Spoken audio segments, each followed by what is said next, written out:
Assalamualaikum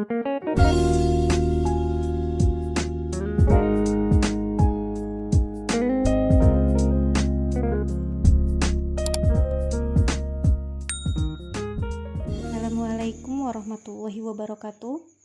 Nur Laila di sini, dan kali ini kita akan membahas faktor dinamika penduduk. Dinamika penduduk itu dipengaruhi oleh dua faktor.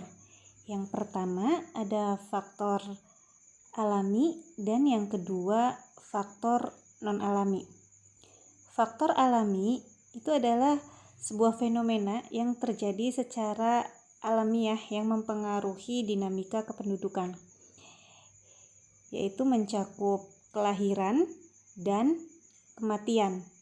Kemudian faktor non-alaminya yaitu mencakup perpindahan penduduk atau biasa kita sebut dengan migrasi.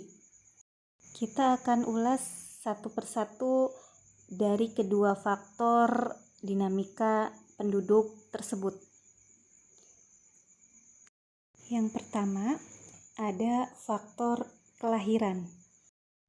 Kelahiran merupakan gambaran mengenai jumlah lahir hidup dalam suatu wilayah pada periode waktu tertentu. Nah, kelahiran juga bisa disebut dengan natalitas atau fertilitas. Tingkat kelahiran dipengaruhi oleh faktor-faktor pendukung dan faktor-faktor penghambat. Beberapa faktor yang mendukung kelahiran atau pronatalitas itu yang pertama pernikahan pada usia muda. Semakin banyak orang yang menikah pada usia muda, otomatis waktu untuk mereka bereproduksi itu akan semakin lebih banyak. Kemudian yang kedua, tingkat kesehatan. Semakin canggih tingkat kesehatan yang ada, itu akan memudahkan seseorang untuk melahirkan.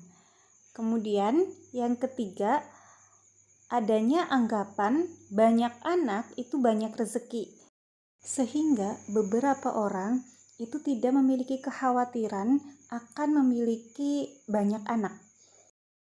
Selanjutnya, anggapan bahwa anak jaminan hari tua yang akan merawat kita.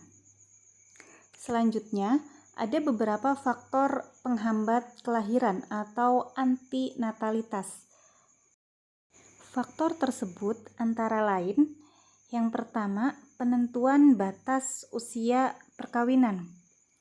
Seperti yang tertuang dalam Undang-Undang Perkawinan Nomor 1 Tahun 1974 revisi, itu menyatakan bahwasanya usia perkawinan minimal bagi laki-laki maupun perempuan itu adalah 19 tahun.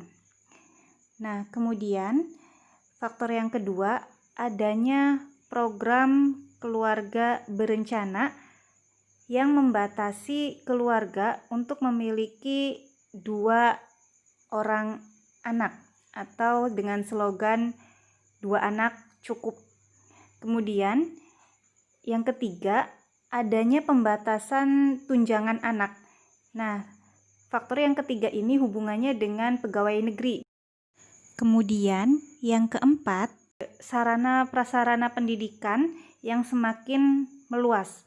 Dengan adanya sarana prasarana pendidikan itu mengharuskan anak usia sekolah itu semuanya sekolah, tidak ada yang nikah pada usia muda. Angka kelahiran dapat diklasifikasikan atas 3 macam. Yang pertama, angka kelahiran kasar atau CBR.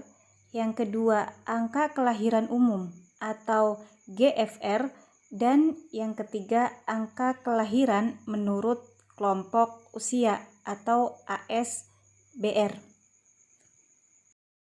Kita akan jabarkan analisis data kelahiran tersebut satu persatu ya. Yang pertama, angka kelahiran kasar atau CBR. Angka kelahiran kasar yaitu angka yang menunjukkan banyaknya bayi yang lahir hidup dari setiap 1000 penduduk dalam periode waktu tertentu. Rumus untuk menghitung angka kelahiran kasar yaitu CBR sama dengan B per P dikali K. Nah, CBR itu sendiri adalah angka kelahiran kasar, B adalah jumlah bayi yang lahir hidup, sedangkan P adalah jumlah penduduk, dan K adalah nilai konstanta atau nilai tetap yang bernilai 1000.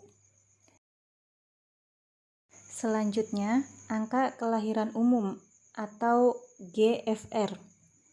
Angka kelahiran umum yaitu angka yang menunjukkan jumlah komposisi bayi lahir hidup dari setiap 1000 penduduk wanita usia reproduktif dalam periode waktu tertentu. Adapun yang dimaksud dengan usia reproduksi atau reproduktif adalah usia wanita antara 15 sampai 49 tahun yang memungkinkan seorang wanita untuk melahirkan tanpa risiko yang tinggi. Berikut rumus untuk menghitung angka kelahiran umum atau GFR. GFR sama dengan B per PF dikali K. Untuk keterangannya, GFR adalah angka kelahiran umum, B adalah jumlah bayi yang lahir hidup, PF adalah jumlah penduduk wanita berusia reproduktif, yaitu usia antara 15 sampai 49 tahun, kemudian K itu adalah konstanta ketetapan yang bernilai 1000. Selanjutnya ada angka kelahiran menurut kelompok umur. Nah, angka kelahiran ini adalah angka kelahiran yang sudah lebih khusus diperhitungkan dalam jumlah wanita yang berpotensi melahirkan dalam rentang waktu dan usia tertentu. Nah, rumusnya yaitu ASFR sama dengan B per PF dikali K. Untuk keterangannya, ASFR itu adalah angka kelahiran menurut kelompok usia tertentu. Kemudian BX itu adalah jumlah kelahiran dari wanita kelompok usia tertentu. Nah, kemudian PFX-nya itu adalah jumlah penduduk wanita kelompok usia tertentu, dan K itu merupakan konstanta atau ketetapan yang bernilai 1000. Jika ada yang ditanyakan, silahkan tulis saja di kolom komentar. Nah, untuk kelanjutannya materi kematian dan migrasi itu akan saya buat di video lanjutan. Terima kasih sudah mau belajar dengan saya. Assalamualaikum warahmatullahi wabarakatuh.